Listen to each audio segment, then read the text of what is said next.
ગુજરિયા પૂર્વા છે। હું ધોરણ 6 માં અભ્યાસ કરું છું।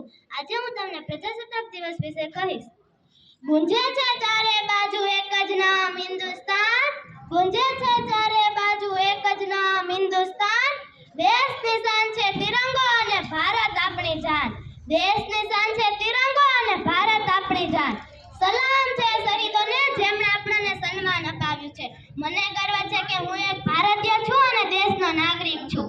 આદરણીય માનનીય મહેમાનશ્રીઓ, ગુરુજનો અને મારા દેશપ્રેમી મિત્રો, આજે આપણે સૌ ભારતમાં 77મા પ્રજાસત્તાક પર્વની ઉજવણી કરવા અહીં એકઠા થયા છીએ। 26 જાન્યુઆરી માત્ર એક તારીખ જ નથી, પરંતુ કરોડો ભારતીયોના સ્વાભિમાન અને ગૌરવનો ઉત્સવ છે। મિત્રો, 15 ઓગસ્ટ 1947ના રોજ આપણે અંગ્રેજોની ગુલામીમાંથી આઝાદી તો મળી, પણ સાચા અર્થમાં પ્રજાસત્તાક આપણે 26 જાન્યુઆરી 1950ના રોજ બન્યા। આ એ દિવસ હતો જ્યારે ભારતનું પોતાનું સર્વોચ્ચ બંધારણ અમલમાં આવ્યું। મહાત્મા ગાંધી, સરદાર પટેલ અને નેતાજી જેવા વીરોએ જે સ્વરાજનું સપનું જોયું હતું તેને કાયદાકીય સ્વરૂપમાં ડોક્ટર બાબા સાહેબ આંબેડકરે આપ્યું। 77મા પ્રજાસત્તાક પર્વની ઉજવણીને લઈને સમગ્ર દેશમાં ઉત્સાહનો માહોલ છે। આ દિવસે દિલ્હીના કર્તવ્ય પથ પર એક ભવ્ય પરેડનું આયોજન થાય છે, જે રાષ્ટ્રપતિ ભવનથી લઈને ઇન્ડિયા ગેટ સુધી ચાલે છે। પરેડમાં ભારતીય સેના, વિવિધ રાજ્યોના અલગ અલગ કાર્યક્રમો અને સાંસ્કૃતિક પ્રદર્શનો જોવા મળે છે।